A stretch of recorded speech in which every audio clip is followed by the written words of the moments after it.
스카이 70입니다. 국감에서 난타맞은 스카이 72 의혹이라는 주제에 선정해 봤는데요. 인천국제공항 공공부지에 조성된 골프장이죠. 스카이 72 골프장이 계약 종료된 이후에도 계속 영업을 이어가면서 부당이익을 챙겼다라는 주장이 국감에서 나왔습니다. 관련된 이야기 좀 나눠보겠습니다. 그러니까요, 평론가님. 일단은 불법 점유를 하면서 영업을 해왔다라는 게 핵심인가요? 네, 그렇습니다. 불법 점유 달리 표현을 하면 무단 점유했다라고 말씀을 드릴 수 있는데 인국공과 지금 스카이 72 같은 경우에 계약 종료 시점이 2020년 12월 31일이에요. 그러니까 지금 거의 2년째 가까워 그러게요. 오고 있는데 불구하고 이 상황이면 계약이 종료가 됐으면 당연히 말 그대로 방 빼야 되는 거잖아요. 그러게요. 짐 챙겨서 나와야 되는데 여전히 짐 챙겨서 나오지 않고 영업을 계속해서 벌어들인 금액이 어마어마합니다. 1692억 원. 부당 이득을 챙겼습니다. 그래서 이렇게 해서 지금 인국공에 끼쳐진 손해, 지금 인국공 측의 계산에 따르면 1000억이 넘어요. 1022억의 이 피해를 입었다, 손해를 입었다, 이렇게 지금 목소리를 내고 있는데 일단 지금 2020년 12월 31일까지 골프장 운영하면서 벌어들인 수익이 1조 원 가깝습니다. 네. 자본금의 약 5배가량의 5배가량에 이르는 이익을 남긴 거고요. 이 중에 1235억은 주주들에게 배당이 된 것으로 알려졌습니다. 일단 지금 12월 31일, 2020년 12월 31일 이후에 인국공의 계획이 어떤 거였냐면 이 스카이 72축으로부터 시설을 인계받아서 발생하는 수익을 공공 분야를 위해서 이 공익을 위해서 활용할 예정이었습니다. 네. 그런데 이 계획이 틀어지게 된 거죠. 이 스카이 7이 2020년 7월 이 권익위의 고충 민원 신청을 시작으로 해서 감사원, 청와대, 국회, 언론을 통해서 동시다발적으로 민원을 제기했습니다. 여기에 이제 민원만 제기한 것이 아니라 소송으로까지 이어져서 아직까지 지금 대법원 판결이 이와 관련해서 나오지 않고 있는 상황이거든요. 대법 판결이 나오게 되면 말 그대로 짐을 챙겨 나오게 될지 그렇지 않을지가 결정될 텐데 일단 대법 판결 전까지는 지금 불법 점유 상태로 계속해서 영업을 하고 있는 상황인 거죠. 지금 권익위 감사원 감사 결과 특별한 처분 없이 종결된 바가 있습니다. 그럼에도 지금 이 스카이 7위 측, 아까 제가 소송 말씀을 드렸는데, 네. 인국공에 대해서 법원에 입찰금지 가처분 및 이 부동산 인도 소송 1심, 2심 제기를 했는데, 중요한 건 스카이 7위가 이기질 못했어요. 네. 인국공이 승리를 했습니다. 현재 지금 대법원 심리가 진행 중에 있는 상황입니다. 많은 분들이 최근에도 그렇고 이 골프장 찾아서 골프 치시는 분들 굉장히 많이 봤는데 불법 점유가 된 상황에서 내가 거기 가서 돈을 지불하고 이렇게 골프를 친다라는 점에 대해서 많이들 모르셨을 것 같고 글쎄요, 이거 어떻게 봐야 될까 싶은데 이 스카이 72 운영사의 선정 당시에 이제 입찰 과정을 두고도 굉장히 시끄럽습니다. 의혹이 제기됐다고 하는데 어떤 내용일까요? 가장 쟁점이 됐던 게 이제 배임 문제와 관련된 부분입니다. 네. 사실 우리가 입찰하면 최고가를 적어낸 업체가 선정이 되겠지. 보통의 경우 이렇게 생각하잖아요. 그런데 이런 방식으로 입찰이 행해졌던 게 아니라 요율제를 통해서 특정 업체에게 특혜를 줬다. 이런 의혹이 제기가 됐던 겁니다. 그러니까 최고가액을 제시했던 업체가 탈락을 했고요. KMH 신라 레저가 낙찰자로 선정이 됐는데 이거 자체가 인국공에 손해를 끼친 배임에 해당된다라는 그러게요. 겁니다. 특히 낙찰업체 18홀 하늘 코스가 있는 이 신불 지역의 입찰료율을 무려 116%로 제시해서 황당하다 이런 평가를 받았는데 그러니까 예를 들자면 100억 원 매출을 올리게 되면 116억 원을 임대료로 내겠다는 거예요. 이게 사실 그냥 이 얘기만 들어도 이게 말이 돼? 이럴 그러게요. 수밖에 없는 상황이잖아요. 사실 그렇기 때문에 적자가 계속 발생하게 되면 이 구조 자체는 지속 가능하지 않은 구조다라는 지적이 나오고 있습니다. 결국 이 낙찰업체가 신불 지역에서 골프장 보수 등의 구실을 내세워서 제대로 영업을 하지 않을 거다. 이런 지금 목소리까지 나왔었거든요. 그리고 지금 공항공사, 인국공이 지금 최저 임대료 보장 등의 어떠한 안전장치도 마련하지 않았던 것으로 드러났습니다. 지금 관련해서 문재인 정부 당시에 이 부분에 대해서 수사가 이루어졌어요. 네. 그런데 공모 등의 혐의를 확인하지 못했다라고 하면서 불기소 결정이 내려졌는데 이제 정부가 바뀌었죠. 윤석열 정부가 들어서면서 대검이 재기수사 명령, 이게 사실 재기수사 명령을 내리는 경우가 극히 드물다라고 하잖아요. 그러면서 상황이 새로운 국면으로 접어들고 있습니다. 그리고요, 이게 석연치 않은 내부 지분 거래 흐름 포착이 됐는데 이걸 두고도 사실 여야가 국회 청문회 개최를 검토하고 있는 상황이네요. 청문회를 해야 될 것 같아요. 이게 제가 아무리 봐도 이게 납득이 좀 안 되더라고요. 일단 지금 인국공과 스카이트리 간의 이 소송전 무려 3,500억 원대 지금 소송전이 벌어지고 있는데 이 지분을 확보하는 가운데서 스카이트리의 김모 대표가 지분을 확보하는 이 과정을 제가 좀 말씀을 드리면 네. 시청자분들도 이게 선뜻 납득하기는 어려울 거라는 생각이 듭니다. 지금 김모 씨가 이 인국공과 계약 만료 시점 2020년 12월 31일이라고 말씀드렸잖아요. 그보다 네. 앞선 2018년 1월에 자본금 1억을 가지고 ONS 글로벌을 설립을 하게 됩니다. 자본금 1억인데 290억 원 대출을 받아요. 그리고 한 달 뒤에 이 회사 333억 원의 스카이7이 지분을 거의 50%가량인 49.9%를 취득해서 최대 주주가 됩니다. 그리고 나서 ONS 글로벌, 이 김 씨가 60%의 지분을 보유해서 최대 주주로 있는 네스트홀딩스에 57억 원에 인수됩니다. 네스트홀딩스 인수 과정을 보면 회계장부상 56억 원의 이익이 발생했다. 이렇게 공시를 했거든요. 네. 그러니까 네스트홀딩스가 사실상 1억 원의 이 금액으로 스카이7이 최대 주주 지분을 확보했다. 이렇게 볼 수 있습니다. 지금 이 과정에서 또 하나 문제가 불거진 건 페이퍼 컴퍼니 의혹도 불거져 있는 상황이거든요. 네. ONS 글로벌 지분이 김 씨가 50% 그리고 더 JNL이라는 회사가 50%를 보유하고 있는데 더 JNL 페이퍼 컴퍼니로 추정된다라는 것이 지금 김학용 의원의 목소리입니다. 일종의 세금 포탈을 하기 위해서 이렇게 페이퍼 컴퍼니를 둔 것이 아니냐라는 의혹을 제기했기 때문에 국토부가 국세청에 고발 조치 취해야 된다. 이렇게 지금 김 의원이 목소리를 냈거든요. 여기에 대해서 지금 스카이칠이 김모 대표 같은 경우는 이 세금과 관련해서 포탈 의혹 근거 없는 음해다라고 했고요. 그리고 주식거래 법적 절차 하자 없다라는 목소리를 냈습니다. 그리고 또 한 가지 지금 의혹이 제기가 된 것을 보면 지금 인국공과 계약 만료를 앞둔 9개월 앞섰던 2020년 3월입니다. 인국공과 계약한 토지 사용 기간이 종료한 때 법인을 해산한다.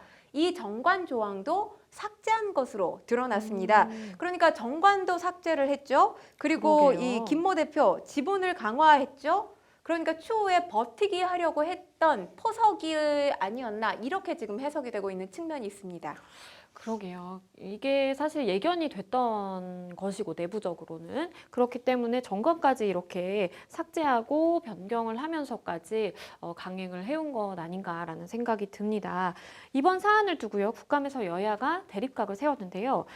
전 정권 시절에 이 스카이70의 입찰이 진행이 됐는데 여당은 특정 의원이 연루됐다라는 이 의혹을 제기했더라고요. 지금 관련해서 이 지금 특정 인물이 연루됐다라고 볼 수 있는 녹취록이 지금 공개가 된 그런 상황이거든요. 이 특정 인물 누구냐면 전 민주당 의원이었죠. 이상직 전 의원입니다. 이와 관련해서 지금 뭐 여당은 당연히 공격하는 입장이고요. 야당과 관련해서는 적극적인 입장을 펴기가 상당히 어려울 수밖에 없는 측면입니다. 그리고 네. 문재인 정부 때 수사가 됐던 측면이 있지만 그때 수사보다 지금 다시 재수사를 하고 있다라는 건 그때 수사가 부정되고 있는 그런 상황이잖아요. 그렇기 때문에 야당이 뭐 적극적으로 목소리를 낼 수가 없는 건데 지금 여당에서 내고 있는 목소리 관련해서는 일단 재계 수사 명령이 떨어졌다라는 거죠. 대검으로부터. 그리고 관련해서 아까도 제가 말씀드렸지만 영업료율 116%로 100억 벌면 116억 임대료로 내야 된다라는 거잖아요. 이 엉터리 계약이 과연 이 말이 되느냐. 입찰 과정에서도 이사회에서 이 부분과 관련해서 반대 목소리가 분명히 있었다고 합니다. 네. 그런데 인국공이 밀어붙였다. 라는 또 보도가 이어지고 있습니다. 그리고 아까도 제가 말씀드렸지만 이제 녹취록이 공개됐다는 점과 관련해서 지금 계속해서 이 공세 수위를 여당이 높이고 있는데요. 반면 야당 같은 경우는 이 문재인 정부 때의 핵심 인물이라고 할 수 있고 지금 이스타항공과 관련해서도 상당히 뭐 부정 채용 의혹부터 해서 여러 가지 문제들이 불거지고 있는 상황이지 않습니까? 이상직 전 의원과 관련해서. 그렇기 때문에 지금 이와 관련된 사안 이게 다 국감에서 이제 불거진 목소리들입니다. 국정감사법에 따라서 지금 현재 이 수사 중인 사안, 소송 중인 사안이기 때문에 관련한 질의를 할 수 없다. 뭐 어떻게 보면 굉장히 원론적인 목소리를 내고 그렇죠. 있다라고 볼 수 있는 거죠. 이와 관련해서 여당 의원들은 엄정 수사를 지금 촉구하고 있는 상황입니다. 한 번 수사가 됐는데 다시 수사를 하고 있는 상황이기 때문에 신속하게 수사를 해서 제대로 된 결과를 도출해야 된다라는 게 지금 여당 정치인들의 목소리일 수밖에 없습니다. 일단 지금 관련해서 그동안 인천지검이 그러면 이 지난번에도 당연히 인천지검에서 수사를 했습니다. 그렇기 네. 때문에 인천지검에서 문재인 정부 때 했던 수사, 봐주기 수사했던 거 아니냐? 지금 여권에서는 이런 목소리가 나오고 있거든요. 네. 그리고 관련해서 감사원 이 결과와 관련된 보도도 나와 있는데 그걸 제가 좀 말씀을 드려야 될 것 같아요. 이 감사원 감사가 처음에 위법 부당성이 있다. 이렇게 이 내부 보고가 이루어졌다가 최종적으로 감사위원회에서 결정을 하고 마지막으로 결론을 내렸을 때는 아무 문제가 없다라는 취지로 결론이 뒤바뀌었다고 합니다. 네. 이렇게 결론이 뒤바뀐 데 불과 뭐 한 달여 정도밖에 시간이 걸리지 않았던 것으로 지금 보도가 또 따르고 있거든요. 그렇기 때문에 이와 관련해서 인천지검 이제는 제대로 이 철저하게 수사를 해야 된다라고 목소리를 지금 여권에서 내고 있고요. 관련해서 심지검장 철저하게 수사하겠다 이렇게 답한 상황입니다. 네, 평론가님께서 말씀해 주신 이 사항들만 쭉 들어봐도 사실은 석연치 않은 부분들이 굉장히 좀 많고 이게 어떻게 이렇게 흘러갈 수가 있지? 라는 생각이 드는 지점들이 있기 때문에 말씀 주신 것처럼 정말 엄정히 수사해야 되겠다라는 좀 생각도 드는데요. 국감에서 인천국제공항공사와 스카이74 간의 법적 분쟁과 그리고 신규 사업자 이 선정 절차로 인해서 불거진 문제에 대해서 원희룡 국토부 장관이 이제 질문을 받았는데 이 부분에 대해서 어떤 입장을 밝혔을까요? 일단 인국공 자체가 국토부 산하 공공기관이잖아요. 그렇죠. 그렇기 때문에 국토부도 이 문제에 대해서 수수방관할 수는 없는 상황입니다. 일단 이 관련해서는 뭐 원희룡 장관 같은 경우는 언론 보도를 통해서 알게 됐다라고 합니다. 알고 있다라고 합니다. 그리고 국토부 자체에서 일단 정식적으로 조사를 한 건 없는 것으로 알고 있다라고 밝히면서 쟁점에 대해서 이제 국토부 차원에서 업무 차원에서 파악을 하고 있다. 이렇게 밝혔습니다. 그리고 지금 관련해서 이 국토부 산하 공공기관이기 때문에 운영권 분쟁부터 사업자 선정 과정까지 면밀하게 이 조사할 필요가 있다라고 또 목소리를 지금 여권에서 내고 있는 상황이거든요. 일단 뭐 원장관의 입장은 수사가 지금 진행 중인 상황이고 또 수사에서 깊은 내용이 나올 가능성이 높기 때문에 결과에 따라서 상응하는 조치들을 취하겠다 이렇게 밝혔습니다. 네, 이런 가운데 인천공항공사 노조가 목소리를 냈습니다. 스카이72 입찰 비리 의혹에 대해서 국토부가 철저한 조사를 해야 된다라고 요구를 하고 있네요. 그럴 수밖에 없는 것이 사실 인국공 직원들의 사기가 어느 때보다도 저는 저하됐을 거라고 생각을 하는데 인국공 사태가 불거지면서 사실 청년들이 굉장히 이 비판의 목소리를 내지 않았습니까? 그 문제가 뭐 완전히 해결됐다라고 볼 수도 없는 상황에서 또 인국공이 거론된 문제들이 지금 수사를 받아야 되고 재판 과정에 있고 이러다 보니까 노조가 가만히 있을 수가 없지 않았나라는 생각이 듭니다. 일단 성명서를 배포했는데 성명서 내용을 말씀드리면 지금 인천공항 골프장 건설 당시 비리가 20년 만에 되풀이되고 있다라고 하면서 국토부가 나서달라라는 취지의 지금 성명문을 낸 것이거든요. 그러니까 20년 만에 이 악몽이 되풀이되고 있다라고 밝힌 부분에 대해서 20년 전 이를 제가 조금 말씀을 드리면 2001년에 이 인천공항 골프장 건설을 위해서 사업자 특혜 의혹이 제기됐었던 적이 있습니다. 그런데 그 당시에 이로 인해서 본부장 구속이 됐었고요. 그리고 처장 해임이 됐고 다수 조합원들이 검찰에 불려나가서 수사를 받는 그런 상황이 펼쳐졌었습니다. 그리고 지금 이 사안과 관련해서는 구본환 전 사장의 책임도 지금 노조 측에서 제기하고 있는 상황이거든요. 이와 관련해서 입찰 비리와 관련돼서 얼마 전에 이제 재판 과정 또 공개가 되기는 했는데 재기수사 명령이 떨어졌고 그리고 지금 고등검찰청의 업무방해 재기수사 명령 또 감사원의 재감사까지 이어지면서 와. 20년 전에 악몽이 되풀이되고 있다라고 밝힌 건데 중요한 건 지금 국토부 산하 공공기관의 기관장들이 하나둘 줄사표를 내고 있는 그런 상황이에요. 그러다 보니까 지금 인국공의 현 사장 자체가 문재인 정부 때 임명이 됐던 사장입니다. 네. 그렇기 때문에 지금 현 정부의 눈치 보기가 급급하다. 그래서 내부의 위기 상황에 대해서 제대로 지금 처리를 하지 않고 있다라는 비판의 목소리까지 나왔습니다. 그러면서 이제 국민의 편의와 또 안전이 위협받는 사태가 일어난다면 결코 자시하지 않겠다. 이렇게 강한 목소리를 냈습니다. 이 골프장 운영권 그리고 입찰 특혜 의혹 분쟁이 계속이 되고 있는 상황인데 그런데 2020년 당시에 사업자 입찰을 주관했던 인국공의 전 사장, 이 구본환 사장이 입장을 밝혔다고 하네요. 뭐라고 했을까요? 지금 한 매체하고 지금 뭐 질의응답을 했습니다. 관련 내용을 좀 말씀을 드리면 지금 문제가 되고 있는 게 또 스카이트리의 김모 대표잖아요.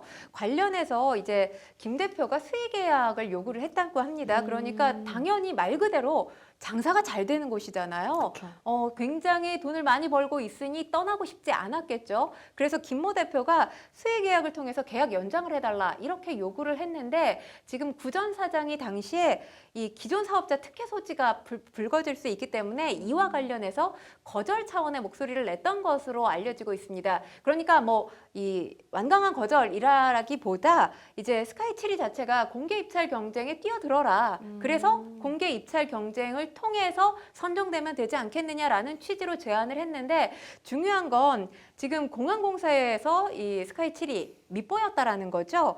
입찰 탈락을 우려하는 눈치였다라는 게 구 전 사장의 입장입니다. 결국엔 이 공개 입찰 경쟁에 스카이7이가 참여를 하지 않았다라는 거죠. 지금 문제가 불거지고 있는 게 아까도 말씀드렸지만 이제 그거잖아요. 이 낙찰 과정에서 정권 실세가 개입했느냐. 네. 그러니까 아까 말씀드렸던 이상직 전 의원을 비롯한 정권 실세가 개입했느냐의 문제와 또 하나는 왜 최고가를 적어낸 이 업체가 이 낙찰이 된 것이 아니라 그렇지 않고 요율제 입찰 방식 왜 선정했느냐. 이건 납득 안 된다. 이렇게 두 가지 부분이 가장 큰 쟁점으로 지금 떠올랐습니다. 그와 관련해서 구 전 사장의 목소리를 말씀을 드리면 일단 이 당시만 하더라도 이 코로나19로 공황 상태가 무너져서 굉장히 위기감이 팽배했던 그런 상황이라는 거예요.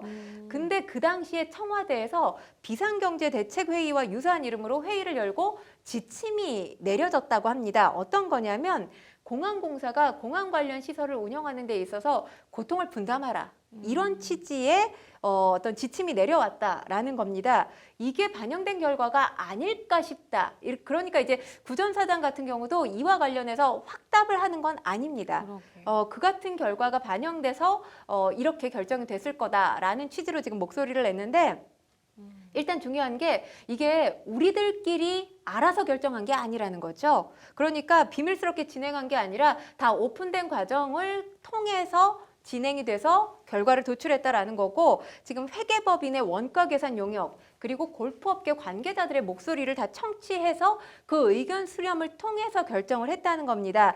또 사전 설명회를 열었고요. 투명하게 산식을 공개를 했는데 계산 잘못해서 입찰 순위가 밀린 업체 잘못이지 우리 잘못이 아니라는 게 지금 이 요율제로 선정한 부분에 있어서의 구 전 사장의 해명이고요. 또 한 가지는 지금 이상직 전 의원이 이 지금 입찰과 관련해서 배후에 있었던 거 아니냐. 이 의혹과 관련해서는 어떤 목소리를 냈냐 하면 지금 관련해서 그러니까 전주 라인이라고 불려지고 있습니다. 전주 라인이 공모해서 지금 KMH 신라레저한테 특혜를 준 거 아니냐. 이와 관련된 부분에 있어서 지금 구 전 사장의 입장이 말도 안 된다라는 거죠. 당시 상황을 설명을 했는데 일단 9월 초 이제 지금 이게 9월 29일경에 관련해서 입찰 업체가 결정이 된 거거든요. 그러니까 낙찰 업체가 결정이 된 거거든요. 근데 9월 초에 이 국토부 장관 김현미 장관이었습니다. 당시에 이 장관님 지시라고 하면서 3, 4일 내에 사표 쓰고 말 그대로 짐 챙겨서 떠나라. 이런 상황이었다고 해요. 본인이 겪고 있었던 상황이. 그랬기 때문에 만약에 국토부 장관이었던 김현미 장관과 이상직 전 의원과 같이 뭔가를 공모해서 이런 결과를 도출했다는 건 그 당시 상황으로 구 전 사장 입장에서 말도 안 된다라는 것이고요. 지금 이상직 전 의원과 구 전 사장 같은 경우는 전주고 동문입니다. 그런데 관련해서 이스탄공과 관련해서는 몇 차례 공식적으로 또 비공식적으로 만나서 이야기를 나눴던 적이 있다고 해요. 네. 근데 그때 관련해서 이 스카이 7이 관련해서 이야기를 나눴던 적은 없다라고 하고요. 그렇다면 이제 KMH 신라레저와 관련된 연결고리가 있지 않느냐라는 목소리에 대해서는 일단 이 최모 회장과 관련해서는 전주라인이 아니라는 거죠. 고등학교 동문이 아니고 연락한 적도 만난 적도 없다고 합니다. 그리고 아까 말씀드렸다시피 9월 29일 KMH 신라레저로 그러니까 입찰, 이 낙찰 업체가 결정됐던 시점에 본인은 짐을 싸고 나가는 날이었다라는 것이 구 전 사장의 입장입니다. 이와 관련해서 이제 구 전 사장이 이제 입장을 낸 건데, 글쎄요. 여러 가지 주장들과 이슈들이 있고, 뭐 상황이 격화되는 가운데, 그런데 사업자 선정 입찰에 문제가 없다라는 법원 판결이 나왔습니다. 이게 대법원 판결이기 때문에 확정 판결이라고 볼 수 있습니다. 그러니까 당시에 입찰에 선정됐던 기업, 뭐 제가 아까도 말씀드렸지만 KMH 신라레저가 1위였고요. 그리고 2, 3위는 사실 의미가 없죠. 입찰에 떨어졌다는 거니까. 네. 2위가 골프존이고 3위가 서미트라는 업체였는데 지금 3위 서미트라는 업체가 관련해서 소송을 냈던 겁니다. 일단 인국공이 특정 기업에 스카이7이 골프장을 주기 위해서 결탁했다. 이런 의혹을 제시하면서 2020년 10월 27일에 법원에 소송을 냈어요. 낙찰자 결정 무효 및 낙찰자 지위 확인 청구 소송을 제기를 했는데 중요한 건 1심과 2심 모두 서미트의 주장이 법원으로부터 받아들여지지 않았습니다. 기각이 됐어요. 이 재판부의 설명을 보면 낙찰자 선정 기준에 문제가 없다라고 했고요. 국가계약법 위반이나 그러니까 국가계약법 위반이라는 건 내가 최고가를 써서 냈는데 최고가를 써서 낸 우리 업체가 선정되는 게 맞지 않느냐라는 내용입니다. 네. 국가계약법 위반이나 입찰 과정에 대규모 결탁이 있었다고 보기 어렵다라고 판단을 내린 겁니다. 그렇기 때문에 지금 이 법원의 판단으로 미뤄봐서 해석이 가능한 부분은 인국공이 이와 관련해서 입찰과 관련해서 불거진 문제들 법원에서 일종의 어떤 정당성, 합법성을 확보했다라고 볼 수 있습니다. 그런데 사실 변호사님 저는 여기서 궁금한 게 한 가지가 있는데 네. 지금 입찰과 관련된 논란 대법원에서 확정 판결이 나왔다면 이제 종료되는 거 아니냐? 라고 해석할 수 있는데 또 한 가지 제기되고 있는 부분은 이와 관련된 부분도 인천지검에서 재수사 대상이란 말이에요. 그렇죠. 그러면 확정 판결이 난 부분을 재수사 대상이라고 한다고 다시 인천지검에서 수사할 수 있는 건가요? 이걸 조금 나눠서 이제 보실 필요가 있어요. 지금 앞서서 설명해 주신 사업자 선정 입찰에 문제가 없다라는 이 법원 확정 판결 같은 경우에는 이 업체 서미트가 낙찰자 결정 무효 및 그리고 낙찰자 지위 확인 청구 소송입니다. 그러니까 지금 낙찰자 선정된 거 무효라고 하고 나를 낙찰자로 인정을 해달라, 확인해달라라는 소송인데요. 이거는 일종의 사실은 지위를 취소하고 나의 지위를 확인받는 민사적인 소송의 일환으로 보셔야 되는 것이고, 그리고 말씀 주신 것처럼 검찰에서 이제 수사를 하는 부분은 이 낙찰자가 결정이 되고 입찰 과정, 그 과정에서 뭔가 배임의 소지라든지 횡령의 소지가 있는 그런 행위가 있었는지, 그러니까 형사법적으로 우리가 문제될 수 있는 부분들이 있는지를 좀 판단을 해보는 그 과정이기 때문에 수사 과정은 별도로 사실 보셔야 되고요. 그렇기 때문에 사실 이제 결론이 좀 엇갈릴 가능성도 있습니다. 이제 서미트가 낸 그 소송 확정 판결과 검찰에서 수사를 했는데 이런 문제가 있다라고 해서 나중에는 사실 지위가 형사법적인 문제 때문에 취소가 되는 경우가 있을 수가 있어서 분리를 하셔서 보셔야 되는 사안으로 보입니다. 국감을 달군 이 스카이 72 사태에 대해서 평론가님은 어떤 견해 갖고 계실까요? 일단 지금 변호사님께서 설명해 주신 부분이 제가 가장 궁금해했던 부분이거든요. 해소를 해주셨기 때문에 그렇다면 그와 관련해서 인천의 재검과 이제 다시 수사가 되는 부분에 있어서 어떤 이제 결론이 도출될지가 그러게요. 사실 굉장히 궁금하고 이 결론 도출되는 것에 따라서 기소가 될지 말지가 또 결정될 거 아니에요. 거기에 따라서 지금 이 나와 있는 법원 판결과 배치되는 판결이 나온다라고 한다면 상당히 또 여기서 논란이 불거지지 않을까라는 생각이 들고, 일단은 사실 지금 이 입찰 과정에서 이상직 전 의원이 배후에 있다라는 취지의 이 녹취록이 지금 나와 있다라는 보도가 나오고 있잖아요. 그렇기 때문에 이 녹취록과 관련한 부분, 뭐 검찰이 면밀히 들여다봐야 된다라는 생각이 들고, 또 중요한 건 저는 이런 문제는 재발이지 정치 문제로 비화되지 않았으면 좋겠거든요. 근데 뭔가 정치인들이 개입된 문제는 무조건 이게 사법 리스크인데 정치화시키는 경우가 있어요. 그쵸. 정치인들의 목소리가 아니라 검찰의 재수사를 일단은 지켜봐야 된다라는 생각이 들고, 지금 스카이 7이 관련해서 아까 제가 지분 확보하는 과정 상당히 복잡다는 합니다. 그리고 이와 관련해서 이 지분 과정이 합리적이거나 합법적이라는 느낌이 사실 별로 들지 않거든요. 이 부분과 관련해서도 검찰이 제대로 수사를 해서 밝혀내야 되지 않을까 싶습니다. 네, 말씀 주신 것처럼 어떻게 수사가 진행이 되는지, 그리고 그 수사의 결론은 또 어떤지 지켜볼 일이 남은 것 같습니다. 스카이 70의 의혹 관련해서 이야기 나눠봤습니다.